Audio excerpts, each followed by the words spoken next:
Chicos, ¿cómo están? Bienvenidos a las clases virtuales del curso de biología. El día de hoy vamos a ver el tema del reino fungi.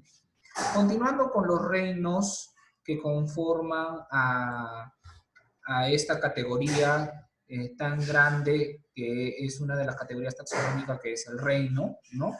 Vamos a hablar sobre el reino fungi. Cuando hablamos del reino fungi, vamos a hablar de quién, de las levaduras, de los hongos y de los mohos, ¿sí? Estos organismos van a pertenecer al reino fungi. Ahora, a diferencia de otros reinos, ¿ya? El reino fungi se va a caracterizar porque van a ser seres que no son fotosintéticos, es decir, que ellos no pueden realizar la fotosíntesis. Por eso que estos seres no pertenecen al grupo de las plantas, sino que se estableció un nuevo reino que es el reino fungi. Entonces, se dice lo siguiente, ¿no? Con respecto a las levaduras, hongos y mohos, se encuentran entre los muchos organismos diferentes que hay en el reino fungi. En el principio, a estos seres se les iba a clasificar como plantas, pero luego se vio que ellos poseían otras características particulares. Por lo tanto, ¿sí? Whittaker constituyó un nuevo reino que era el reino fungi. Entonces, este es el reino de los seres no fotosintéticos, porque antiguamente se creía a estos seres que eran plantas, pero como no podían realizar el proceso de la fotosíntesis y presentaban otras características muy particulares, como por ejemplo la descomposición, entonces se estableció en un nuevo reino llamado el reino fungi, establecido por Whittaker. Entonces, ahora vamos a conocer cuáles son las partes que está formando a un hongo, ¿no? Que son los seres más representativos de este reino.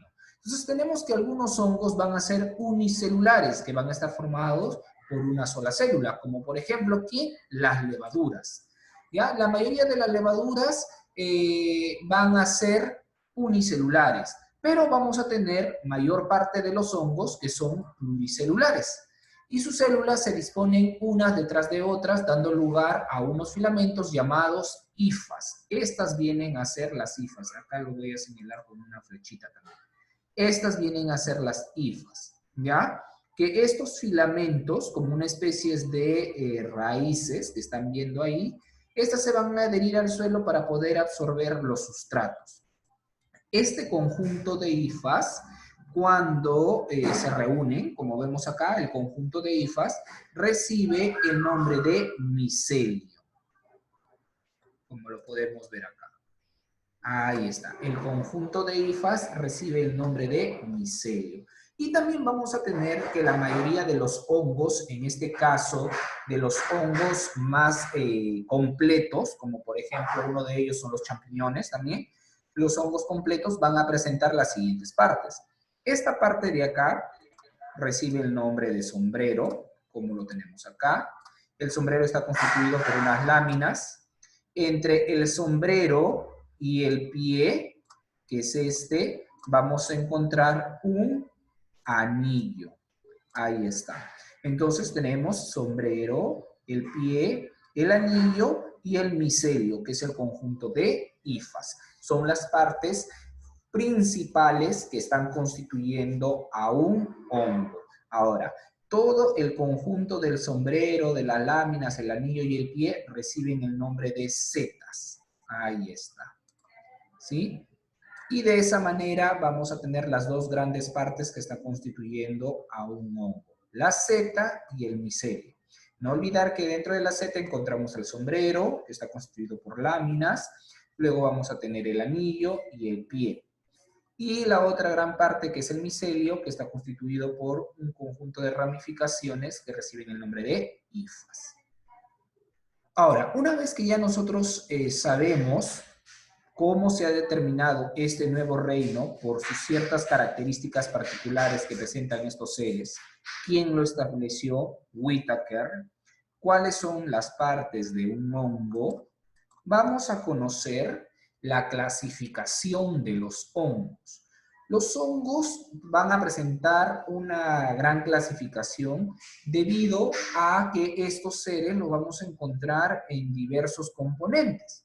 Entonces, vamos a tener que los hongos, de acuerdo a las características que presentan, estas se van a clasificar en los llamados basidiomicetos, en los ascomicetos, en los zigomicetos y los deuteromicetos. Como estamos viendo, siempre se va a repetir, profesor, estoy viendo la palabra miceto, miceto, miceto, miceto. ¿Por qué? Porque el miceto corresponde a la terminación on, ¿no? Entonces, los basidiomicetos van a ser hongos que van a tener la forma más definida, ¿ya?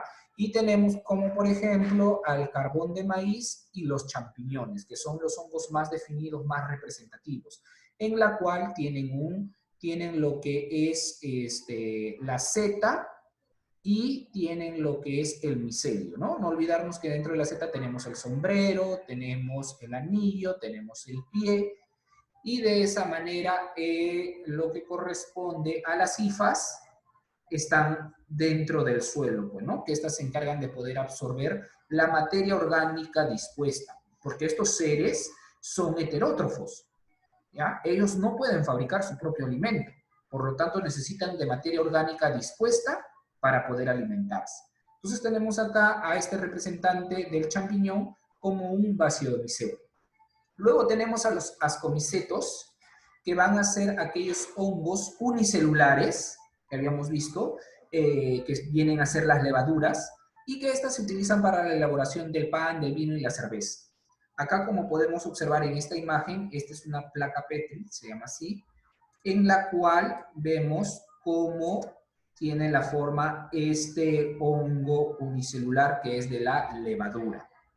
Entonces, este hongo de la levadura, mayormente el grupo de estos hongos reciben el nombre de los Saccharomyces, ¿ya? Saccharomyces cerevisiae, que vienen a ser aquellos hongos que se utilizan para la elaboración del pan, del vino, exclusivamente del vino y de la cerveza, los Saccharomyces cerevisiae, ¿no? Y tenemos otras levaduras que se utilizan para la elaboración del pan. Luego tenemos este otro grupo, en este caso otra clasificación de los hongos.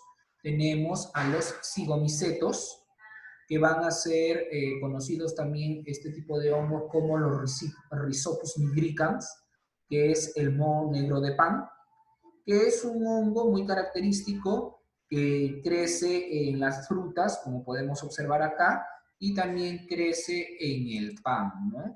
Como tanto la fruta y el pan es materia orgánica, sirve de alimento para que estos se puedan desarrollar, ¿no? Primero empiezan con una coloración media blanquiza, verdosa, y luego se van poniendo de una coloración negruzca, por eso que reciben el nombre de Rhizopus nigricans. Luego vamos a tener también, por ejemplo, acá en la mandarina, pueden observar a este tipo de hongo de los zigomicetos. Tenemos acá una mandarina, ¿sí? Sin hongos, y en esta de acá sí que está siendo desintegrada la mandarina por los hongos, ¿no? Porque no se olviden que los hongos van a ser descomponedores, se encargan de descomponer la materia orgánica. Y por último tenemos la clase de los deuteromicetos, que son aquellos hongos que van a causar enfermedades a los animales, incluyendo al hombre, como por ejemplo tenemos el trichofitón, que es el causante de la enfermedad del pie de atleta, ¿no? Que es un tipo